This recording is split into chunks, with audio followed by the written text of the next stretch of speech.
आज हम लोग कक्षा 10 गणित प्रश्नावली 2.2 का दूसरा सवाल लगाएंगे।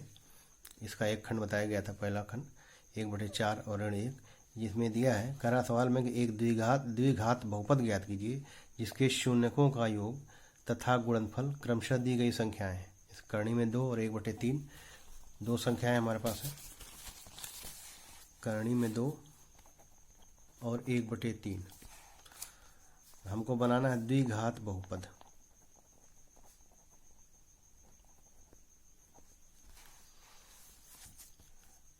इसका दो तरीका है बनाने का। द्विघात बहुपद का व्यापक रूप होता है ax² + bx + c। ये दिया है करणी में 2 मूलों का योगफल यानी अल्फा प्लस बीटा का मान है। मूलों का गुणनफल 1/3 यानी अल्फा बीटा का मान है 1/3। एक तो सूत्र हमारे पास है कि x² - alpha plus beta into x plus alpha beta. इस तरह से अगर मूलों का योगफल और गुणनफल दिया है तो यहाँ पे मान रख देंगे अल्फा प्लस बीटा और अल्फा बीटा का, तो हमारा द्विघात बहुपद बन जाएगा। इसी को बराबर 0 लिखेंगे। के भी आगे चल के द्विघात समीकरण लगाएंगे, के क्या है बताया जाएगा वहाँ पे। तो यहाँ पे दिया है हम द्विघात बहुपद हमारा हो गया x² - अल्फा प्लस बीटा यानी मूलों का योगफल। इसका मान दिया है करणी में 2 इंटू एक्स प्लस मूलों का गुणनफल दिया है 1/3।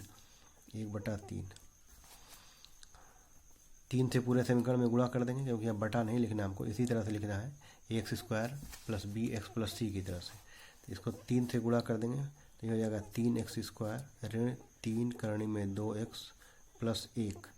ये हो गया द्विघात बहुपद। यही बनाना है हमको। तो एक तो फार्मूले में सूत्र में रख के निकाला जाए, या ABC का मान रख के निकाल कर इस ax² + bx + c में रख दिया जाए। a का मान, b का मान, c का मान, तीनों मान निकाल के यहाँ रख देंगे, तब भी द्विघात बहुपद बन जाएगा। इसी तरह लगाया गया था पहला सवाल। तो हमारे पास 2 मूलों का योगफल दिया है करणी में 2 और गुणनफल दिया है 1/3। तो यहाँ लिखेंगे अल्फा प्लस बीटा, इसका मान करणी में 2 है और अल्फा बीटा का मान 1/3 है।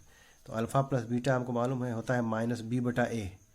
b कहते हैं जो x का गुणांक है, x के साथ जो संख्या रहेगी उसको b कहेंगे। x² का गुणांक a कहलाता है। तो -b/a अल्फा प्लस बीटा होता है।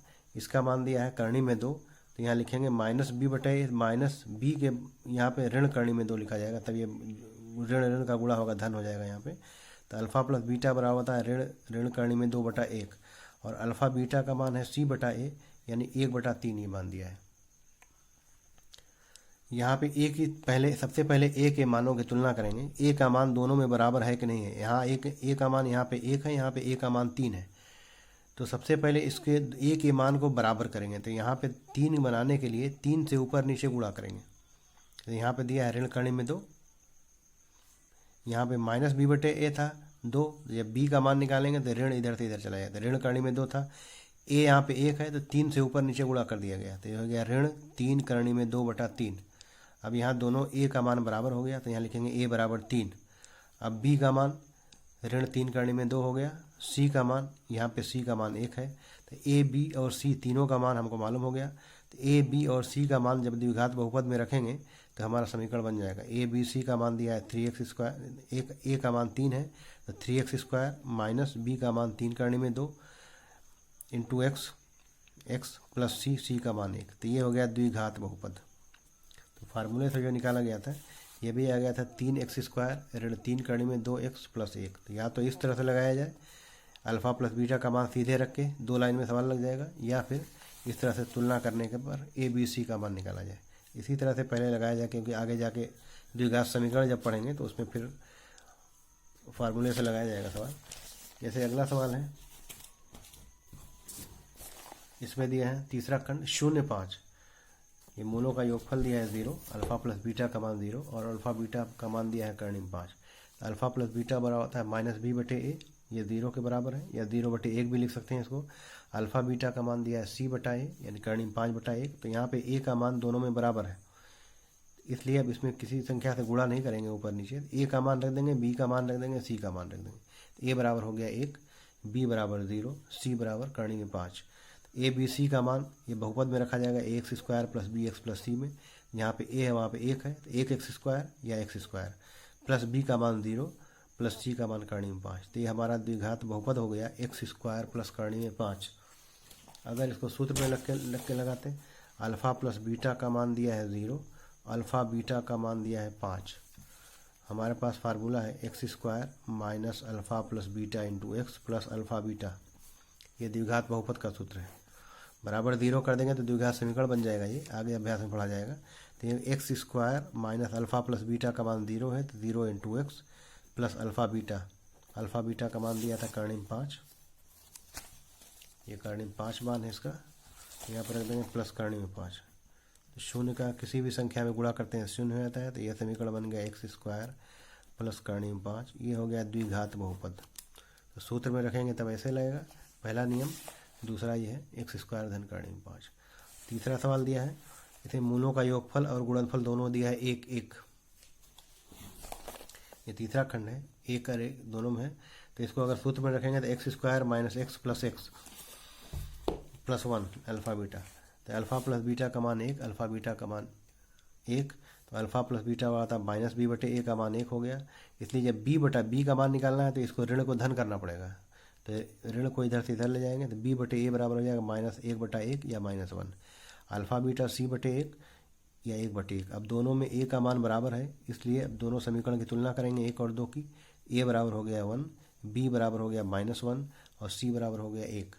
ए बी और सी का मान द्विघात बहुपद में रखा जाएगा A X square plus B X plus C में। तो हो जाएगा X square plus B X, B का मान -1 है तो -1 इंटू एक्स प्लस सी का मान 1 है। तो हो जाएगा X square minus x plus 1।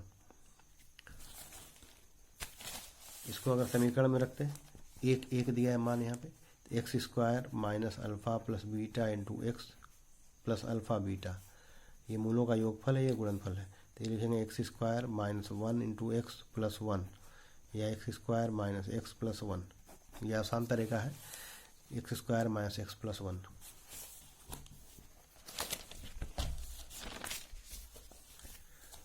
पांचवा खंड दिया है इसका, मूलों का योगफल गुणनफल दिया है -1/4 और 1/4। तो अल्फ़ा प्लस बीटा का मान ऋण 1/4। ये होता है माइनस बी बटे ए बराबर माइनस ऋण 1/4।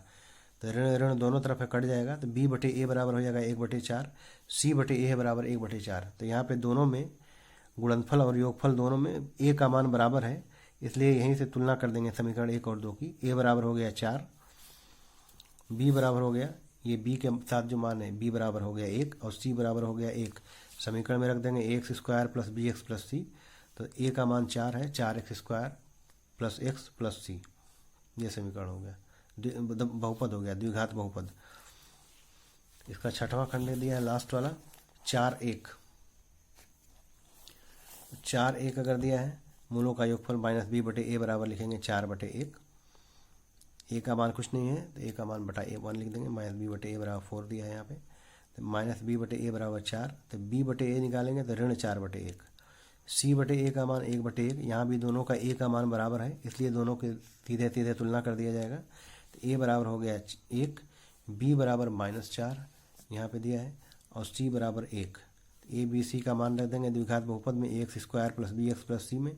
ए का मान हो गया 1x स्क्वायर यानी X square plus B X, B का मान ऋण 4 है तो ऋण 4x प्लस सी का मान 1। तो एक्स स्क्वायर ऋण 4x प्लस 1। अगर इसके द्विघात बहुपद वाले सूत्र में रखा जाता,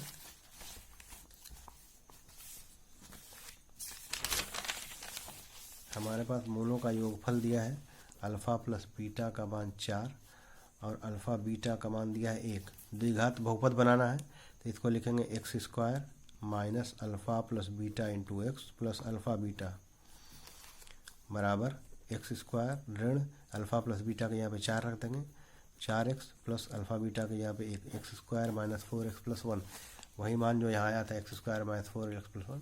तो दोनों तरीका मालूम रहना चाहिए द्विघात बहुपद कैसे बनाया जाएगा। तो ये हो गया द्विघात बहुपद बनाने का तरीका, यदि मूलों का योगफल और गुणनफल दोनों दिया है।